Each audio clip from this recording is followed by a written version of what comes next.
There we go. We've got quite a small group today, so let's see if we can keep it as interactive as possible, and we can perhaps start by introducing ourselves.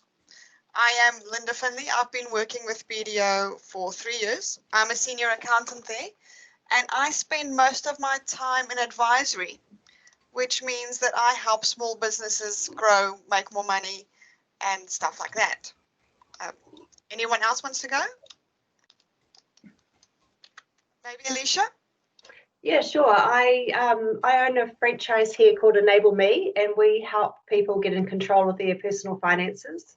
And I do deal with a lot of small businesses, and that interrelationship between what's happening in their small business and what's happening in their personal finances is often quite clouded. And one of the things that most small businesses struggle with is forecasting their business cash flow. So that's why I was attracted to come and listen to what you've got to say, Linda. Oh, awesome. Mike or Glenn, would you like to say something? Is my mic going? Can you hear me? Yep, we can. Excellent. I'm a chartered accountant, and I've been working with cash flows for 15 years or so, do them monthly. So it's just interesting to see different perspectives, see what winkles there are. Cool. Okay, let's kick off then. If you guys have any questions, please just stop me and we can carry on. I can't see your screens anymore because I'm looking at the presentation, but just butt in as you like. Cash flow is the process of collecting and dispersing and accumulating cash. It can be positive, meaning you have enough cash to pay your costs as they fall due. Or on the other hand, it could be negative, meaning you have more cash flowing out of your business than coming in. This means you'll either have to borrow money or invest more of your own money into the business to pay your cost. The statistics on business success is scary. Xero recently did a survey, or they pulled the data from Xero, and they said in February, only 51% of the SMEs in New Zealand were cash flow positive. This means that under half of SMEs were cash flow negative. Sorry, I just want to let someone in.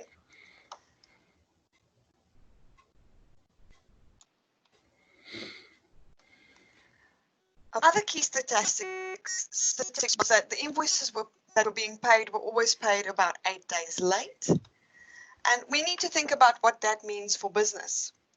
If you give your customers 30 days to pay and they pay 8 days late, that means you've waited 38 days for your money. Imagine the difference that it's going to have on your cash flow if your payment terms were 7 to 15 days instead of 30 to 38 in the end. Today, we'll have a look at what you can do in your business to make sure you're cash flow positive and don't become a statistic and fail due to poor cash flow. In today's session, we're going to look at the growth model, or the growth equation as we call it, which will help us to demonstrate the impact of profit and cash flow on some what-if scenarios. We'll cover strategies for increasing your sales outcomes, as well as lowering your cost of sales. We'll look at where the cash goes and how you can better manage this, as well as profit drivers and a brief summary on KPIs, or key performance indicators. There are these activities in our business which can be measured and monitored to ensure that we're on track to achieve our budgeted bottom line. Finally, you'll identify the next steps you need to take to achieve cash flow freedom. I want you to get the maximum value out of the session, so please stop me and we can interact and talk about some ideas as we carry on. Currently, we're in a global pandemic, and we need to consider what may happen to our businesses as a result of this. One, your customers may need to reprioritize where they're spending their money, so you may notice your customers drop away. You might start to receive fewer inquiries or leads. It might become more difficult to make sales because the customer must see how the value of your product or service significantly outweighs the price. Unfortunately, during these tough times, it's usually the high-end items that suffer, the more dearer items that suffer for sales. Your customer might start making fewer purchases from you and spend less each time they do. You might feel the pressure to reduce your prices to attract new customers or entice existing customers back. And what is also concerning is that our suppliers might start increasing their prices because they are also feeling the pinch of the economic downturn. Then we've got to deal with increasing interest rates, the cost of fuel that's going up, and even the wages that just went up. It's a scary thought, and it's important to plan for these economic downturns to know how they might affect your business. Let's look at the growth equation. This is a small calculator that we've developed, if you will, just to play out certain types of scenarios. At the start, I'm just going to reset the model quickly. At the start, we start with our baseline. So we're going to say for example, we have 5,000 customers or 5,000 leads. Just to quickly let someone in again. So there we go.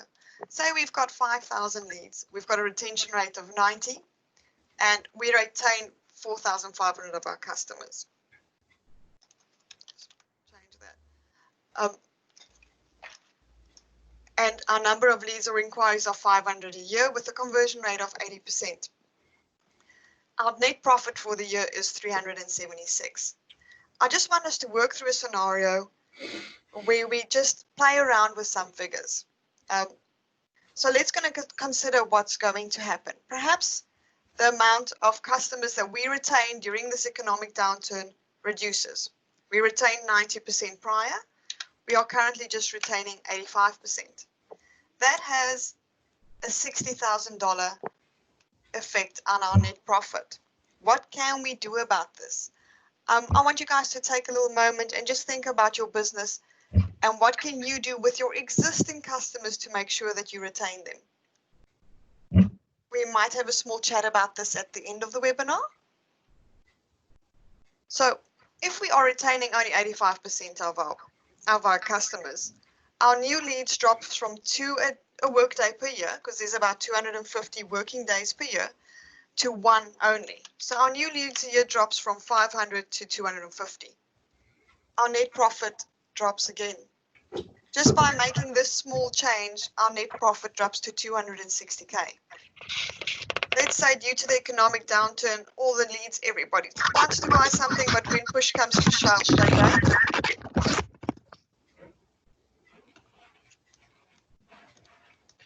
Sorry, people coming in the whole time. There we go.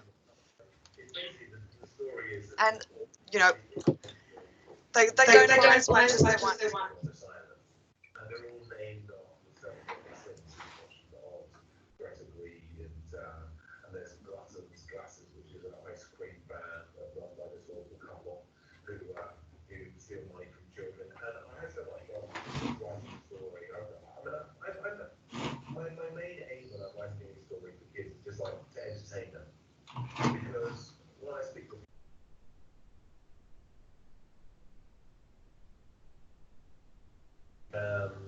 And the wonderful thing is a kid choosing to read a book for themselves. Because obviously when you're at school, you're told to read certain books, and when you're somewhere at home, your parents want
Hi, Lynn. Jeanette Wyndham here from the Taronga Chamber.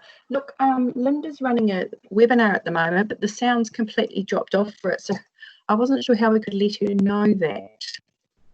We tried doing it through the webinar. Is she running it in the office? Or... No, I think she's at home. What I'll try and do is. I can hear you. Oh, Can you hear okay. me? I can hear you now. Oh, did you miss me for a moment? Yes, for a few minutes. Oh, goodness. Okay, let me go back to the slides then. Thank you for letting me know. Okay, thanks. Did you guys see the growth equation? That's when we lost you, Linda, during the growth equation. Oh, and that is when I opened an extra little spreadsheet. So let me just quickly run through this again. The growth equation is a small model that we've built just to show what the impact will be if small changes occur in your business. So on an old premise, we had, for example, 5,000 existing customers with 90% of them retained. We had 500 inquiries a year with 80% conversion rate, and we had a cost of goods sold of 60%. That gave us a net profit of 376K. And just with a couple of small changes in your business model, I just wanted to demonstrate what could happen to your business if you do not keep up the measure of retaining clients. So say, for example, your existing clients remain 5,000, but only 85% of them are retained. I'm just going to reset the bottom of the model quickly. Just that 5% retention change has a massive effect on your net profit. Just want to have a quick. Say, for example, you had, let me just fix that, sorry. So there you have a 60,000 drop just by losing 5% of your customers. Say, for example, you had 2 new leads or inquiries every day in an ordinary year, but due to COVID, you've only getting 1 lead a day. So that gives you another drop to 268K. So you can see there's a very large drop just by changing some small things. Your conversion rate for new leads changed from 80% to 75, and then your net profit drops to 265. If your retained customers, as per the new model, only buys 5 times a year instead of 6, so that's 1 less transaction a year per customer, you're looking at a net profit of 87K. So this model is quite handy because it can demonstrate to you what will happen in certain what-if scenarios. We use this to demonstrate to our clients that if they do cut the cost of goods sold with just 1%, that there can be a massive increase in profit. Is everybody still with me? So, yep, loud and clear. Thank you. It is so much easier to sell to existing customers. So it's important to delight your customers to encourage them to come back. The first way you can do this is to underpromise and overdeliver. Don't make promises you can't keep. And if anything, err on the side of caution, and the customer will be pleasantly surprised when you deliver beyond expectation.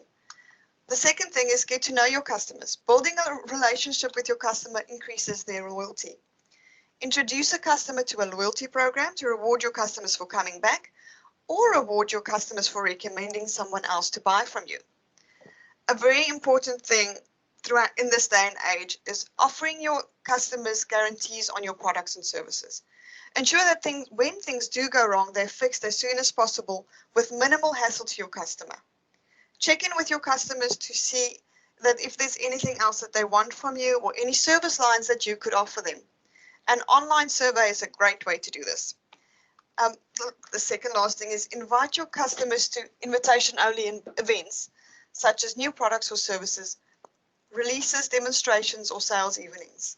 Communicate with your customers via social media, text, email, snail mail, or whatever your target audience prefers.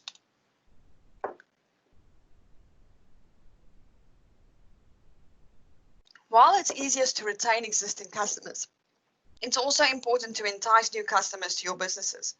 So I want you guys to take a moment and think of your specific business and consider what you can do to entice leads. Some things that we consider is we build a strong online presence. Most people find new products and services on the internet, so make sure you're easy to find. Use Google My Business to strengthen your visibility in Google searches. Maximize your search engine optimization and ensure your website is modern, demonstrates what your value is, and have clear contact information. Implement a referral program to reward customers for referring new customers to you. This could be a small cash discount, a cash reward, or just a small gift that they receive in the mail. Ensure you promote your referral program to all your customers and also people that are not customers. Attend networking events and form relationships with other business owners.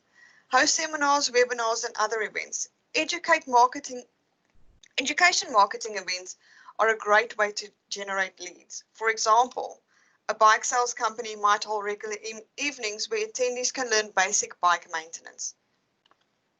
Carry well-designed business cards and utilize LinkedIn. You never know when you might bump into someone who could help you. When you help others, they'll help you in return. Now, how do we turn those leads into customers? A customer should receive the same awesome experience no matter whether it's a new salesperson or the owner that they deal with.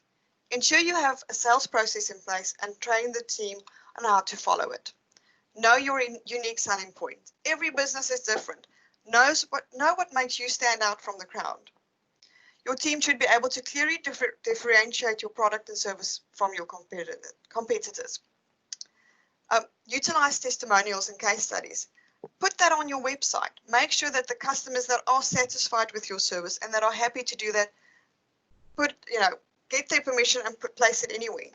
You need to make it easy and possible for people to buy from you. So consider a trial back or free trial or money back guarantee. And something great that we find usually is customers like to do stuff at night or customers like to do stuff on the web. So allow your customers to book appointments online to come and see you so that they know that when they turn up to your business premises that they have your full attention. How do we make more money per transaction? We want to make sure that our customers are spending as much as possible with us while not coming across as a product pusher or therefore only selling what is of value to our customers. The most obvious way to do this is to increase your prices. That's a given. However, if you do increase your prices, you might lose some of your customers. Try to limit how often you change your prices and how you articulate and communicate these prices to your clients. Discounting can be a great way to get new customers through the door, but this could lead to lower transaction value, which again, as we saw in the growth model, could lead to lower profit. Building products or services together is also a great way to increase transaction value, packaging things together that complement each other. Offering better payment options. When you offer better payment options, you are going to reduce your cash flow, as we'll see in a couple of slides on. But if you do that, then you are more likely to get clients that might want a product right now but can only pay for it in future. And then upselling. Upselling encourages customers to add on an additional product or service. A classic example of that is McDonald's would you like fries with that? Remember to sell the features and benefits of the product and service and relate it back on how it can solve a problem for the customer. Is everyone still with me? Yeah, all good, Linda, keep going. Okay, let's discuss a little bit how we can lower the cost of sales. So lowering your cost of sales might sound easy, but in theory, it's quite difficult. The first thing you can consider is getting early payment discounts from your suppliers, which is a great way of lowering your cost of sales. But if you are in a cash-strapped business, it might disrupt your cash flow. Buying stuff in bulk. Again, if you are going to sell a product, buy it in bulk and you will save some money. However, if you buy in bulk and you don't sell the product, it's going to lie in stock and it's not going to make money for you anyway. Try to buy only what you need to ensure your stock doesn't become obsolete, while minimizing the freight cost and making big orders less frequently. Also review your suppliers and see if you can get a better price elsewhere. One of the easiest ways to lift your margin is to reduce rework and wastage. This can be caused by your team needing more training or updated processes. I wanted to put a little slide in here today to discuss the dangers of discounting. During this COVID pandemic, we've had a lot of clients that said, oh, we'll give a 5% discount on new sales. And while in theory, it is so lovely if they want to get more customers, but a 5% decrease in sales does not necessarily flow through to a 5% less cash or less profit. Let's take a scenario. Say we've got 10,000 units. We're selling them for $100,000 each. We're making $1 million. Our cost of goods is $60 for each unit. So our gross profit is now 400K. If we discount our selling price with 10%, we are now making 900K sales. Our cost of goods stay the same, but our gross profit has decreased to 300K. That's just from giving a 10% discount in selling price. You've already decreased your profit by 25% from 400K to 300K. But if you just bit the bullet and you knew you were going to have a decreased volume in sales, say also 10%, you made 900K selling price, which is the same as the amount that we made when we offered the discount. Our cost of goods sold is now less because we are selling less units. Our gross profit is now 360K. So our gross profit only reduces from 400K to 360K when we accept the lower volume and we don't give customers a 10% discount. Does anyone have any questions on this slide? No. I also wanted to talk a little about the working capital cycle. There is two different working capital cycles for us as accountants. We have a service provider, so cash comes into the business, we do a little bit of work, we sell it, and it goes and sits in accounts receivable. For the retailer or the manufacturer, the cycle is a little bit different. The cash comes into the business via the owners, they purchase their stock, they pay the suppliers. The items go and sit in work in progress, then only does it get sold, then it becomes accounts receivable, which in turn turn back into cash. You can see there's a much longer working capital cycle for a retailer or a manufacturer than there would be for a service provider. The average cash conversion cycle, a lot of businesses think, oh, I've sold something, so now I've got the cash. And that's not entirely true. So let's take a look at a wholesaler. The wholesaler buys stock from the supplier and on average must pay the supplier within 45 days. So the stock doesn't sell the moment it hits the warehouse or the shop, and it takes about 60 days to sell. So you've had that stock for 60 days, and for 60 days it hasn't made you any money. When the stock is sold, credit terms are provided to the customers, but a number of customers don't adhere to their credit terms. So on average, it takes another 60 days for the client to pay. So let's calculate the cash conversion cycle. 60 days holding the stock, plus 60 days to get paid, so that gives us 120 days. There's 45 days that you had to pay the supplier. So for 75 days, you didn't make any money from any stock, from the stock that you purchased. That's a very long time to not make money. It's a very long time to carry the money around. So we've also built a little calculator that tells you where the cash goes. Because have you ever been confused when your accountant has told you you've made so much profit, but you look at your bank account and there's nothing in it? So let's quickly run through it. This cash, where the cash goes calculator takes into account we had annual sales of $1 million. Our cost of goods sold was $500,000 and our expenses were $350,000. That gave us a net profit of $150K. But we had increased sales in accounts receivable. We had an increase in the inventory, so our stock got more. And we had an increase in accounts payable, so we owed people a little bit more. Our working capital movement was only $40K. So if we deduct our working capital movement off our net profit, our net operating cash flow is only 110K. But that's not even after tax. So let's take into account tax. We pay tax at 28%. We drew 50K out of the business so that we can live. And we bought a new car or a new machine for 30K. And we paid back on our business loan. So even though we made 150K profit, we had a negative cash flow of 22K for the year. Do you guys want to give me some examples in your business, or perhaps talk through this model if there's anything that you don't understand?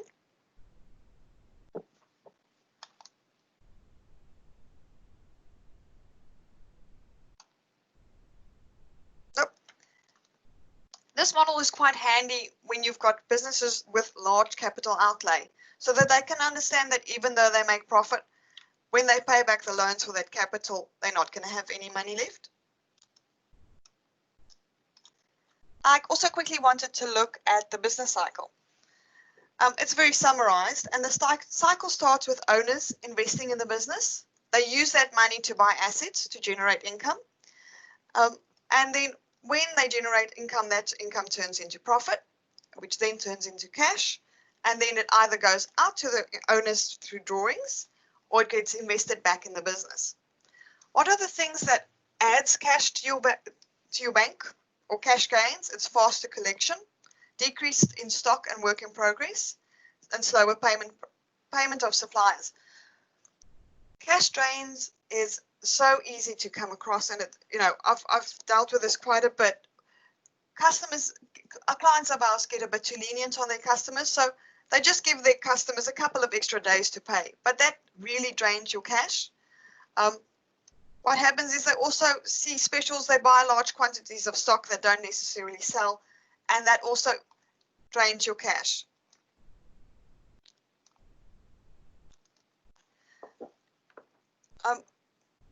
We're going a little bit over time. Is everybody still okay? Okay, cool. Now that we've seen an example of where cash can disappear to, let's have a quick look at what you can do to manage your cash flow, to increase your profit and also result in increased cash. There are literally hundreds of ways to improve your cash flow. The first thing we can do is make sure you have a robust system for debtors collection. If you don't have someone in-house, go to a third party like Debtor Daddy or a lawyer to make sure that you collect all your debts. Communicate your terms of trades from the beginning. Contact customers the day the invoice becomes overdue and be persistent with your contact and try different methods. For example, phone, text, email, and letters. The third thing you can do is get credit references or personal guarantees from customers before engaging with them or before signing with them. Regularly monitor stock levels and get rid of obsolete stock. So if you are sitting with stock that is not selling, that you might be a fashion retailer and it's last season's trends, sell it at a discounted price. And ensure you understand buying trends so you can plan for quieter times. Unfortunately, with the COVID, none of us could have planned for that. But if you could have, you would have reduced your stock levels. Create a personal budget and stick to the monthly drawings amount. Something that a lot of customers do is, oh, we're quickly going to pop off to holiday, and they take the money out of the business instead of using their own personal savings for it. Consider financing asset purchases instead of paying for it for cash outright.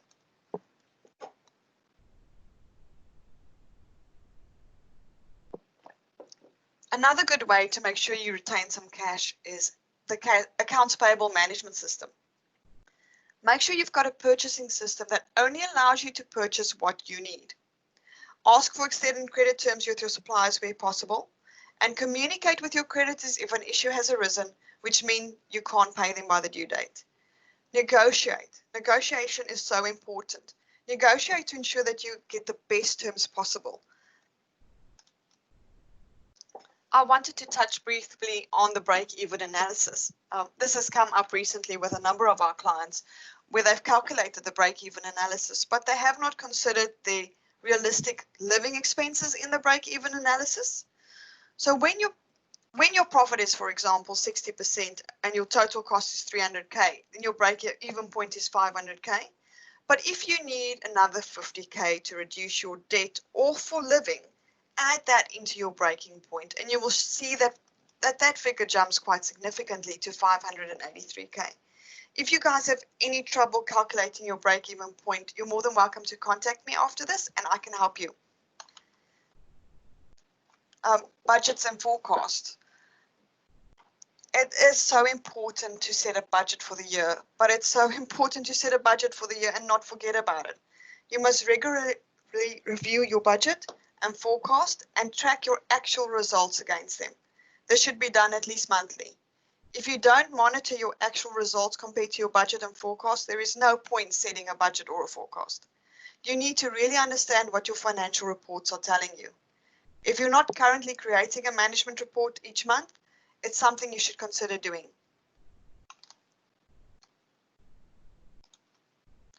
I just quickly wanted to touch on KPIs as well. In businesses, a lot of businesses just set the budget and they go. But a way to make sure that you stick to your budget and that you grow your business is by setting some KPIs for yourself and for your staff. So you set key performance indicators. For example, a cinema, it might be the average ticket sale value. For a motel or a hotel, it might be the number of rooms occupied every day. And for a concrete supplier, it might be the cubic meter sold. Work out what drives the profit in your business and create a system to measure these drivers and regularly report on them. Set targets for your KPIs and communicate these to your team. Measure your results, at least monthly, to ensure you've got everything sorted. Ensure your job descriptions to your staff have KPIs in them so each team member can measure themselves. Something that comes up as well is people procrastinate. It's not fun for people who don't like figures to constantly work with figures. If you're not a numbers person, you're not a numbers person. But procrastination makes easy things hard and hard things harder. So don't procrastinate. The power of the strategies will help you achieve the results that you want. Decisions multiplied by actions times accountability equals results. Do I have any questions from everyone as we end off?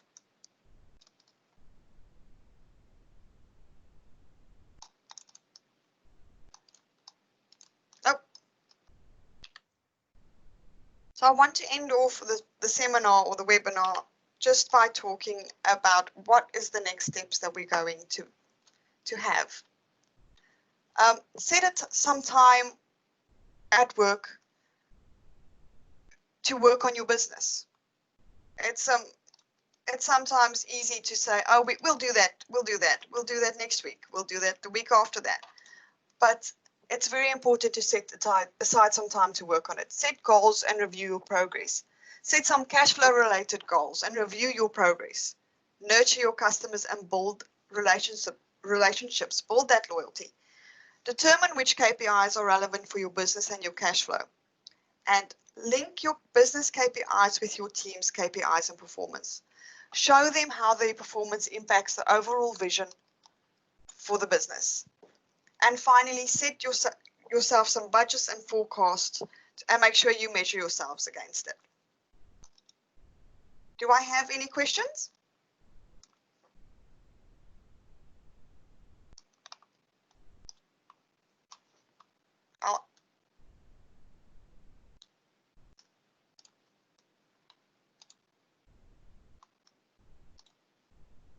Oh, there's something coming through.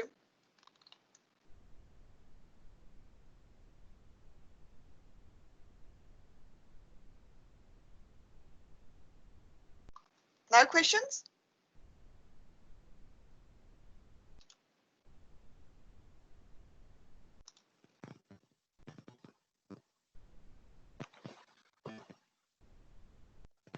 If you guys have any questions, I will send you this recording of this webinar, which is probably going to be a little bit of a double up where you've lost me. And I can email that through to you guys. That sounds great. Thanks, Linda. And just on behalf of the Chamber, thank you very much for running the course today for everyone. Perfect. If you guys have any questions, just let me know. Thanks. Thank you. Bye.